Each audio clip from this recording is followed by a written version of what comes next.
প্রস্তুতির অর্থ ব্যর্থতাকে সহ্য করা, কিন্তু কখনো মেনে নেওয়া নয়। এর অর্থ পরাজিতের মানসিকতাকে ত্যাগ করা, পরাজয়ের মুখোমুখি হওয়ার সাহস।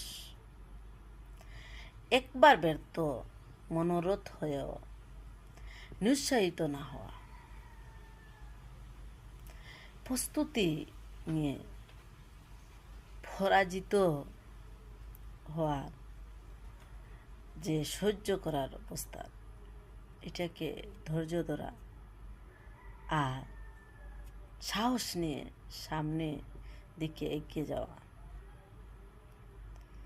আপনার পিছনে হাজারটা ব্যর্থতা আসবে বারবার, কিন্তু সাহস নিয়ে সামনের দিকে এগিয়ে যাওয়াটা হলো আপনার মনোবল, আপনার সফলতা। এটা কখনো কেউ আপনাকে দুর্বল করতে পারবে না। এই সাহস নিয়ে যদি আপনি সামনের দিকে যাইতে পারেন, তাহলে আপনি বিজয়ী। বারবার অসফল হলেও আপনি যদি আপনার মনকে অসফল ধরিয়ে না নেন, সফল আপনি একদিন হবেন। আপনাকে সফল হতে হবে, হতেই হবে।